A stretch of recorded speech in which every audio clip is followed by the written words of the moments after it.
So the day is not the best because it's raining as hell outside. I don't know how I know. you are in Colares, certo? Right? Yeah. Yes. Certo. 100%. Sorry. Sometimes I have No, don't worry. my English mixing with the Portuguese, but the weather is bad also there. Yeah, it's super foggy and rainy, and yeah, but it's kind of I mean, I kind of like it as well when it's like this. Yeah.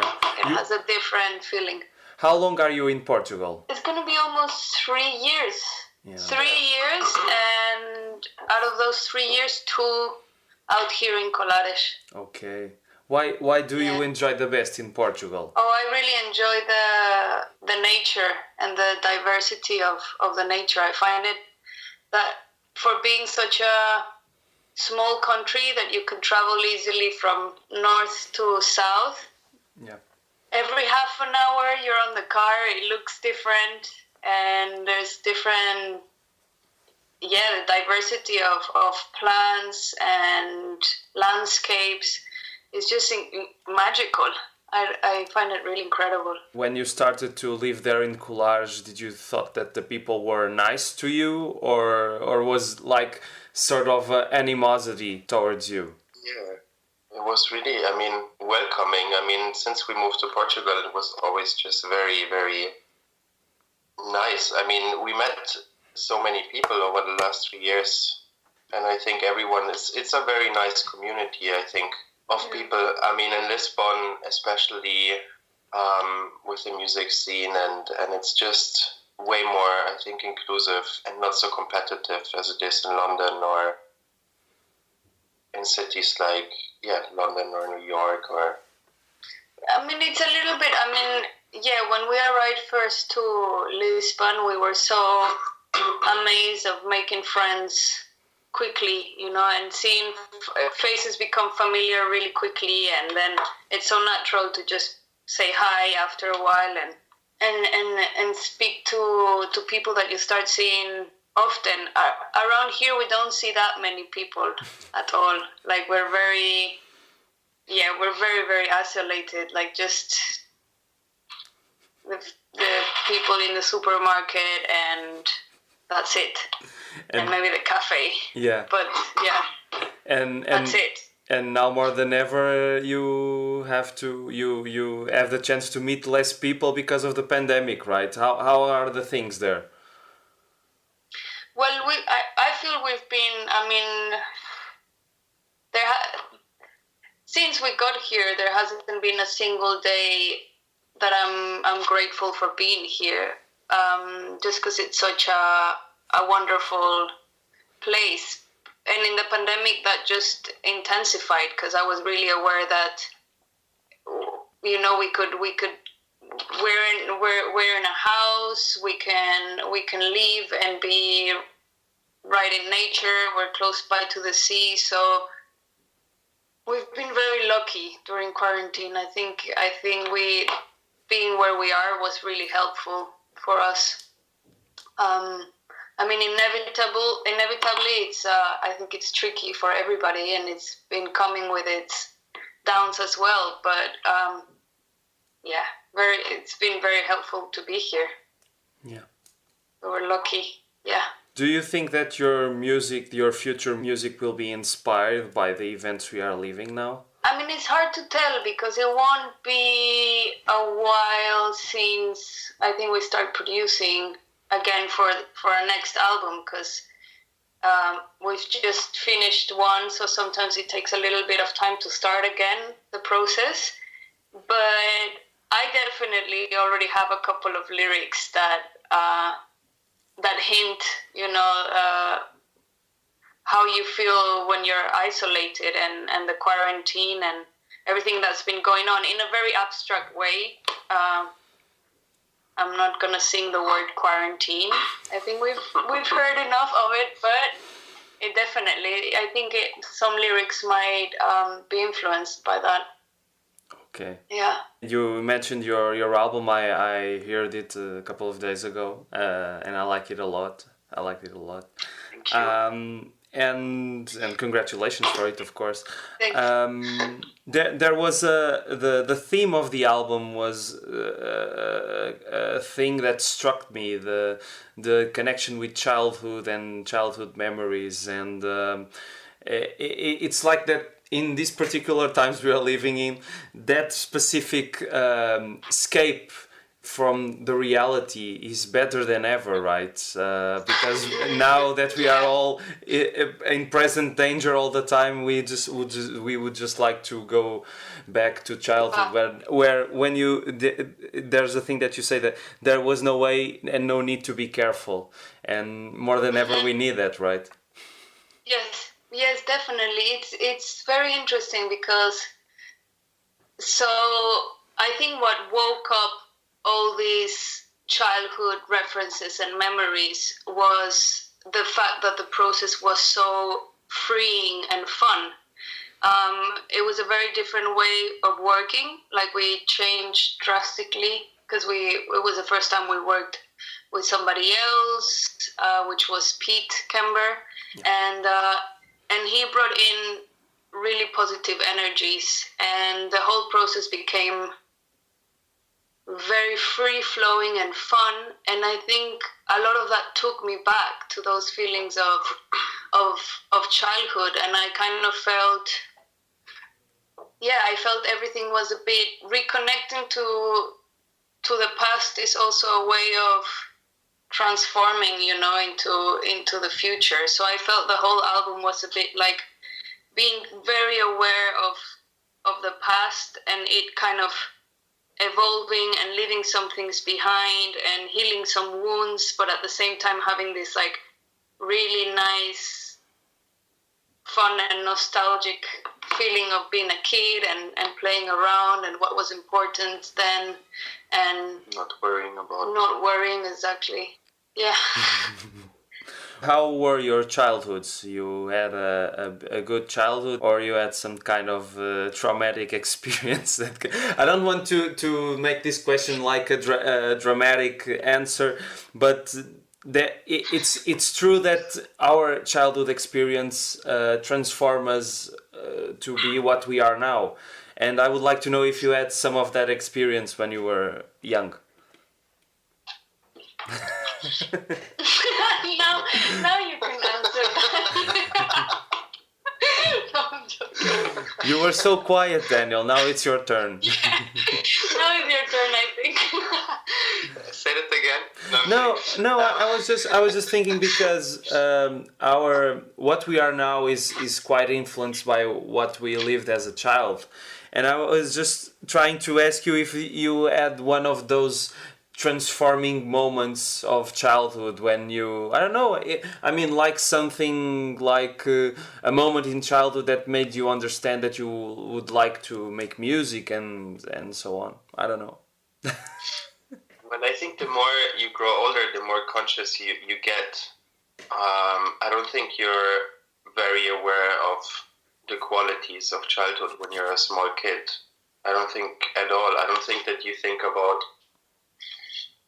I grew up in like a super, like in a really nice environment, and it was always like really, protected. And I grew up in Germany, in Munich, which is a really safe city. So, you could just go out anytime. You could, there was never any moments of like, this might be dangerous, you shouldn't go out at that time.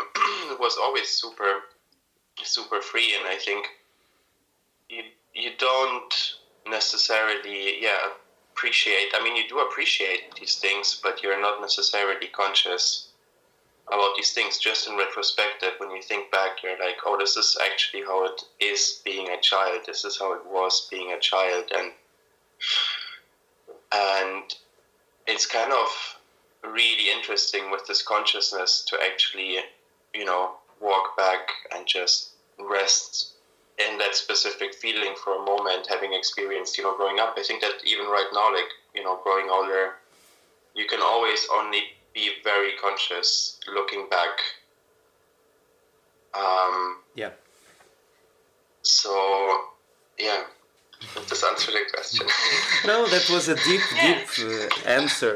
I mean, for Camila, she grew up in Mexico City, which was a bit different because it's like such a mega city with, I think, 30 million inhabitants, where it's like you would always, you know, you would never be alone. You would always be with friends when you would go out and like make sure, you know, you get home with friends. Yeah, safety was naturally a thing.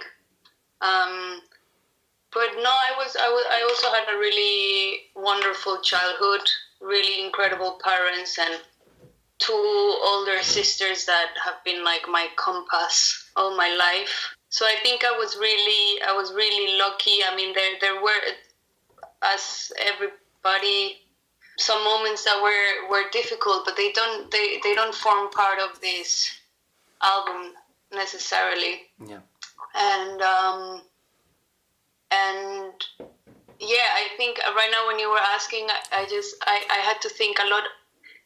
Because I was in quite as well a safe environment, but I've always had like a really, really strong connection to nature. And when I was a kid, it was, I mean, it's still as strong, but it's a little bit more rational. When I was a kid, it was really like, I mean, one of the songs in the album, Silence by Hums, references like these images where my one job, and I would take it super seriously, was to save bees from drowning. And that was like, I mean, yeah, for me, life and death in nature was like something I would really, really live as a child, you know. It was huge. If anything happened to an animal or something, it could like just like destroy me. So I was very protective, and I was very I think I lived that very strongly somehow. I just had to think about it right now for the first time when you asked your question. Because when you're a child, you know, there's different kinds of, for everybody, there's different kinds of measuring, you know, of what hurts you, what doesn't hurt you, what makes you sad, what doesn't. And I think everybody's parameters from 0 to 100 are valid, you know, depending on your life and your circumstances. And I think for me as a kid, even though, you know, family, all of that was really secure, I lived other things like that really intensely. Like in school, if somebody was trying to like kill a worm or something, I would go crazy. So yeah. So you both grow old to be good natural adults and not some regenerate ones or something. You were saying that you were talking about the connection with nature. Do you think that for your generation, I don't know if for mine, and I'm a city boy, so but I need the urge to go back to the nature. Do you both think that many people have that need, or we are becoming even more suburban and urban and city-wise and all that? I think that right now it's actually a moment where people realize that they can have access to, you know, everything that they were having before living in cities. I just think that right now there is like a restructuring in terms of what people can have access to, because say if you live in a big city, you would have a lot of cultural events which would only happen in specific places. And I feel that, I mean, cities are places for work and, you know, where people move to for economic reasons, but also for cultural reasons, because like people want to get something culturally from these places. And I feel that right now it is actually something where a lot of people realize, hey, we don't need to be in a city. We can actually, you know, watch an event or watch a concert or watch something online, and we can be somewhere completely else. Yeah, it doesn't really make sense to be in a city right now with the current climate. Yeah. But at the same time, I mean, I don't know. I'm not. A part of me is not super positive, and I'm scared that unfortunately younger generations don't necessarily feel that need that much. I really think that being plugged into your phone and all this like virtual world that we've created, it's unfortunately it's having really, really, really strong impacts. And I think that if you don't grow up with having a bit of contact with nature, and you start losing your reference, I think you don't appreciate it that much. Yeah. Unfortunately, I think it's something to like. I think it's quite worrying, because you need now more than ever. We need a lot of conscious, but I don't know. Like, I don't know. At the same time, there's so many kids that are growing up with such a strong awareness. So it's, who knows? It's hard to tell. Yeah. Sorry if I'm making some deep questions, but there are things that occurred to me while I was listening to the album. And returning to the album, I would like to ask you, because the album was recorded in a castle in Sintra, or I read wrong? No. I don't know where that came from. No, not at all. Like, I mean, just where we live, we recorded it at home. Oh, okay. Not right so magical. Here, actually, where we're sitting. Yeah. Well, the story is that we met Pete, I think 2.5 years ago, and we were living in a really tiny apartment where we had an attic, where you pull down the stair and you can walk up. Yeah. And the attic was really small, like you couldn't stand in the attic, like it was more like, so. Yeah, you could only be sitting down, basically. So we started talking about collaborating, and he came by and was just like, I can't work in these conditions with you. Yeah, he said, I'm up for working with you, but sorry, this is too much. And we kind of knew it, because already 2 up there was like, we were so tight, and in summer it would get like crazy hot, and it was really difficult to work there. And so we were like, yeah, it wasn't a surprise that he was a bit turned off by the space. So they suggested, why don't you come and move out here and look for a place? And we started looking and found a place, and we moved really close by to them. So it was always like a switch between Pete coming over, having some sessions, and us working alone for a bit, then eventually us going to Pete's when he was mixing the record, being in his studio. So that was kind of like, these were like the 2 places where we did most of the work. Yeah. And then, I mean, we recorded also, like, I was organizing a residency for different artists in Montemolo Novo, in a place called, Montemolo Novo. The convent. And there's a really beautiful convent, which I contacted before we moved out here for organizing a residency, and we were 20 musicians. I think around 10 musicians from Portugal, and then 10 musicians from all over Europe. And a lot of the material also kind of like just the seed of the idea started there, and it was a really crazy environment because it was during the heat wave. Yeah. So it was 48 degrees in this convent. Yeah, we recorded a lot of sun there.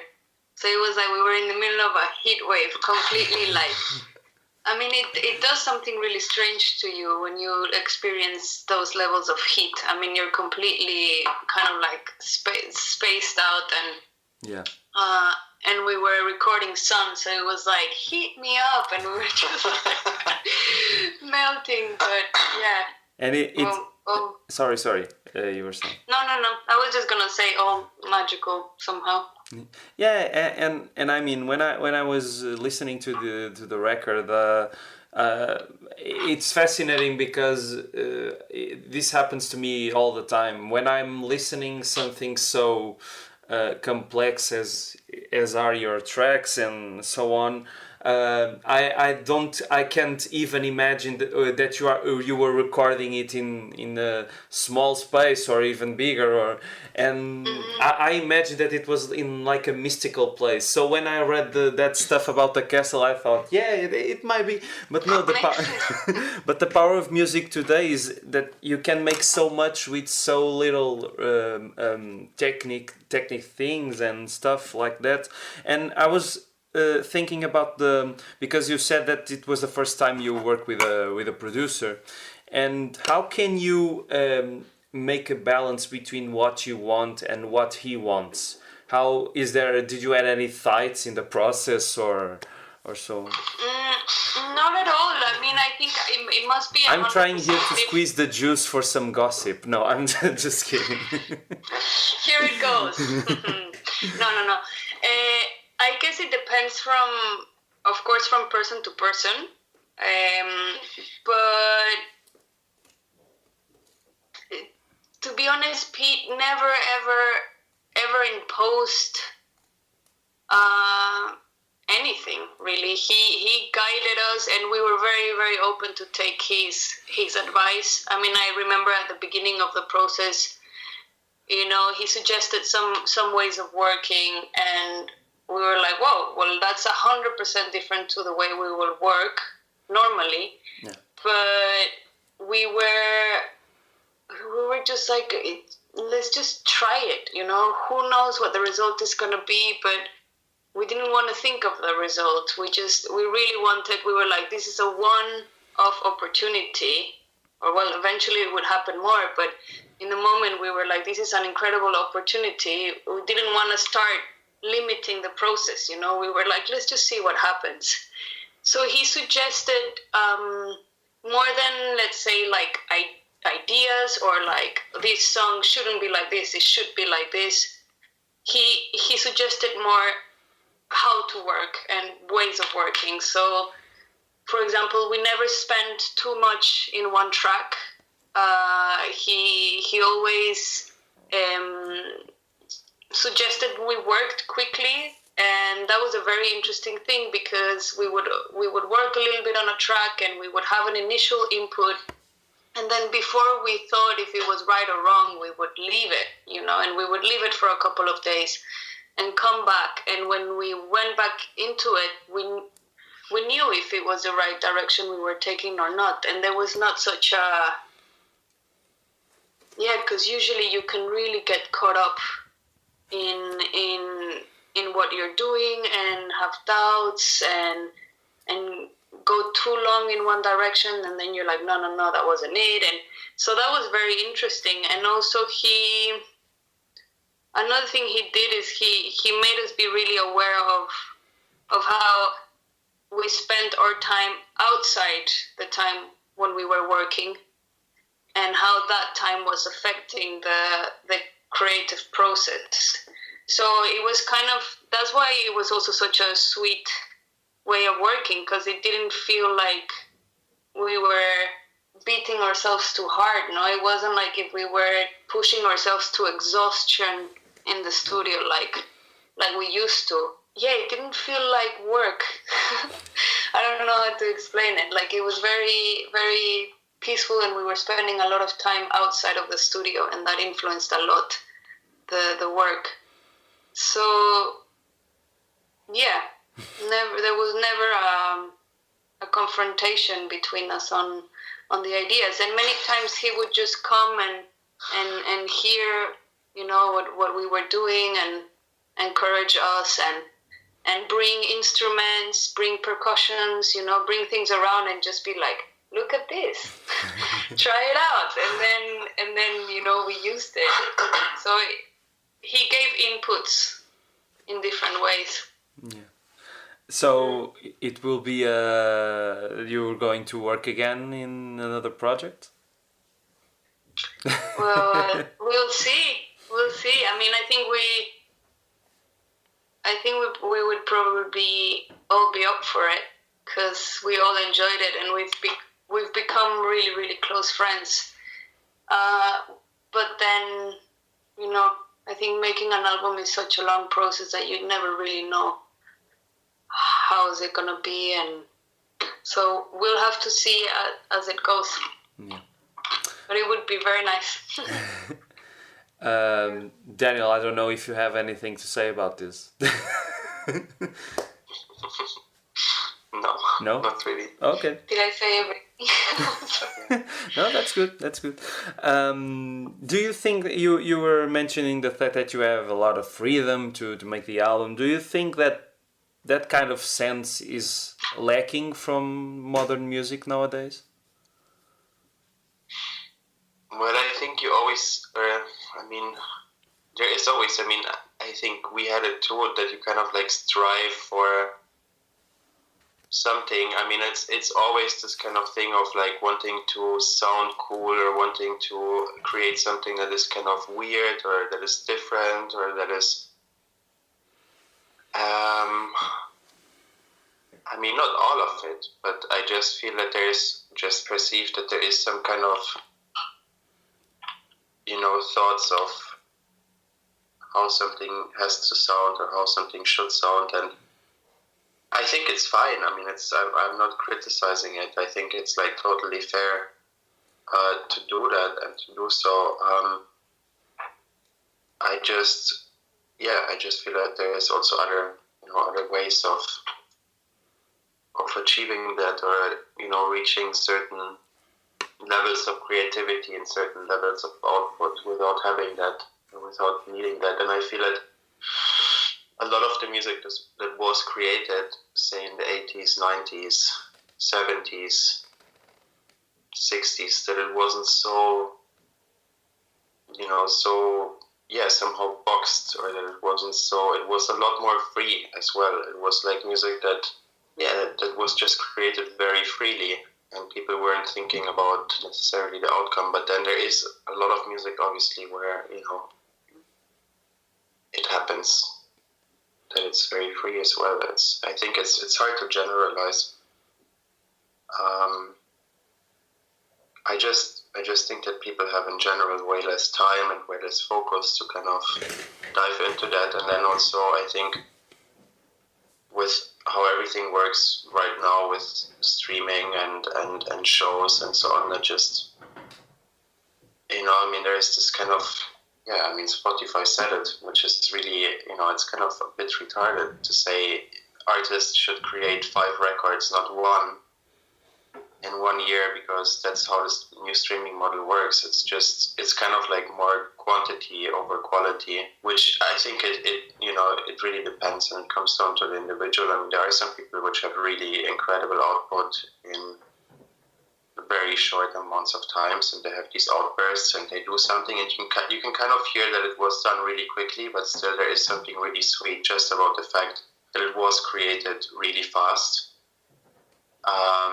And they make it about that also. They make their music about this fast creation, about this fast output.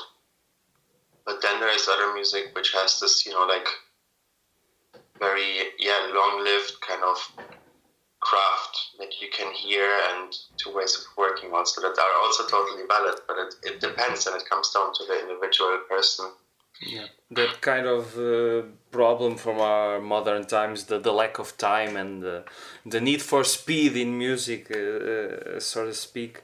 It's something that really concerns me, but at the same time I feel that people now, with all the streaming opportunities and so on, people are trying to focus like in the past they could with just, I'm going to just listen to this album, or I made that with your album. I couldn't listen it and doing other things at the same time because it's so atmospheric and it's so, but I understand your concerns. Just to finish the conversation, I would like to know if you have some recommendations of Portuguese music to give to our listeners. Oh yeah, I absolutely love Calcutta. It's Teresa, and she has one, I think it's an EP, the one with a pink cover. Yeah. That is like one of my favorite things ever. Music EP. yeah, I think it's beautiful. Okay. And also, Violeta Azevedo. yeah, Violeta Acevedo. Okay. She's a flute player. She has like a lot of effect pedals that she builds herself. Like she's really into building her own instruments and her own pedals. And I only know her work from live concerts. I'm not sure how much is out there recorded, but that you can go back to listen to it. But her concerts, which was just her with her flute and pedals. Yeah. It's one of the best things I've seen in many years. and then also For Warmth. Mm-hmm. Okay.